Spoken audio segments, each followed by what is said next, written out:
Cube Radio. Cube Radio. Cube Radio. En direct à LCN. Bonjour, Richard Martineau à Cube Radio. Salut, Richard. Salut Jean-François. Écoute, rapidement, je vais te parler de ma soirée d'hier. Je suis allé à la Place des Arts voir le spectacle de Daniel Lavoie. C'était fantastique. Une voix absolument magnifique et des arrangements jazz que j'ai trouvé fabuleux. Mais juste avant le spectacle, bien sûr, il y a l'annonce, tu sais, fermez vos téléphones, etc. Ouais. Bon. Et ça se fait en français et en anglais. Et là, il y a un monsieur qui était derrière moi, il a dit, pourquoi pas en mandarin tant qu'à faire? C'était un spectacle de Daniel Lavoie. On s'entend là qu'il n'y avait pas une horde d'anglophones pour l'entendre chanter Il Sam. On s'entend. Là, je veux parler, il y a peut-être des gens à la Place des Arts qui nous écoutent, si tu permets, là. Aidez-nous, aidez-nous. Le français se porte très mal à Montréal. On recule à la vitesse grand V. Vous êtes une cathédrale de la culture, un château fort. C'est l'endroit où Ginette Renault a triomphé, où Yvon Deschamps a triomphé, la Place des Arts. S'il vous plaît, là, on est dans une province francophone, ce n'est pas une province bilingue. Faites vos annonces aux gens en français seulement, s'il vous plaît. Voilà. Mais sinon, c'était la seule note discordante. C'était une magnifique soirée. C'est ça. Bon, le message est clair. Il est passé. On revient, Richard, sur ces funérailles d'hier de la sergente Maureen Brault. Je t'avoue que j'ai versé des larmes. J'ai regardé ça avec ma mère. J'allais luncher avec ma mère hier et vraiment, c'était extrêmement émouvant. Je veux répondre à des questions que des gens se posent. On ne se le cachera pas, Jean-François. Il y a des gens qui vont dire en quoi le meurtre d'un policier ou d'une policière, c'est plus choquant qu'une jeune fille qui meurt d'une balle perdue lors d'une fusillade sur la rue Jean-Talon, une femme qui se fait battre à mort par son conjoint, des gens qui ont été tués par un psychopathe qui était armé d'un sabre dans le Vieux-Québec. En quoi c'est plus choquant?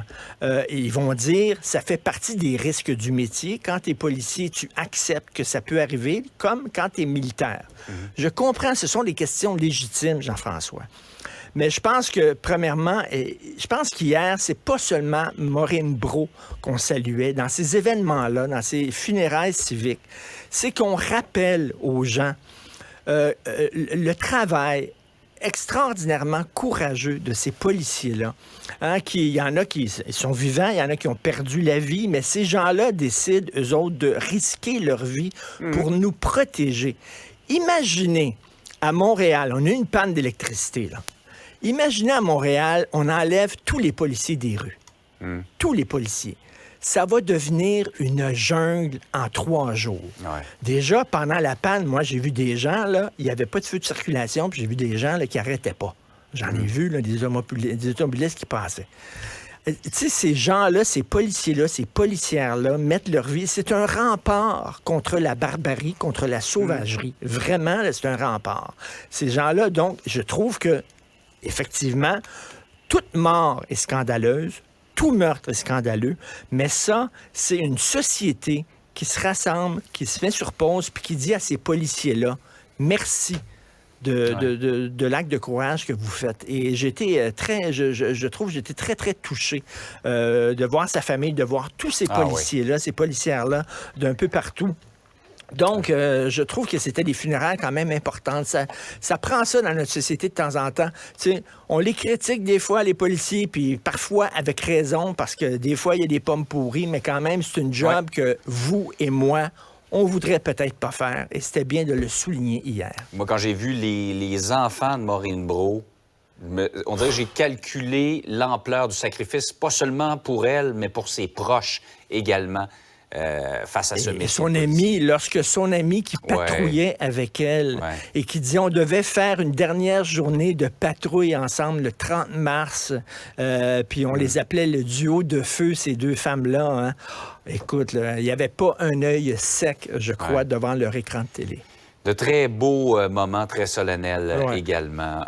Maintenant, Richard, on revient sur ces cyberattaques. Il y en a eu là, pas mal récemment, là, Hydro-Québec, des banques. Est-ce qu'on est prêt pour cette nouvelle forme de guerre? Il y a lieu de se poser la question. La Première Guerre mondiale, c'était des tranchées. La Deuxième Guerre mondiale, c'était des avions. Les prochaines guerres, ça va être vraiment par l'informatique. Je t'avais déjà parlé il y a quelques mois de ça, d'un gros reportage dans le magazine Le New Yorker. Une armée de cyberpirates qui sont embauchés à temps plein par la Corée du Nord. Ce sont des entrepôts remplis d'ordinateurs avec des pirates. Tout ce qu'ils font, c'est de voler des données dans des entreprises et de dire, si vous voulez avoir vos données, vous devez payer une rançon. La plupart des entreprises paient une rançon. Et c'est avec ça que la Corée du Nord finance son programme nucléaire. C'est pas un complot, là. C'est un reportage vrai. Il va en avoir de plus en plus. Est-ce qu'on est prêt? Ça nous prend, écoute, ça nous prend une armée. Une armée de gens, parce que là, c'est un avertissement, là, hein, ce qu'ils ont fait à Hydro-Québec, là, finalement, ils n'ont rien que fait fermer le site, puis tout ça, là. Mais t'imagines si on peut entrer dans un système, fermer l'alimentation en eau courante, en électricité, etc.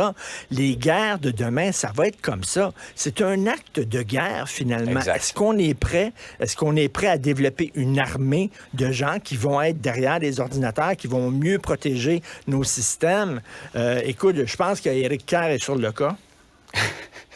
Ça te rassure? Ça me rassure. Je peux dormir.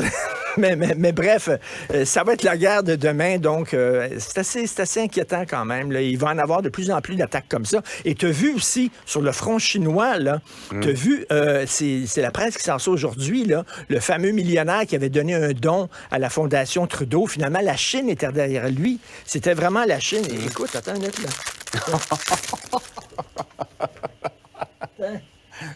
J'ai le message. J'ai le message écrit.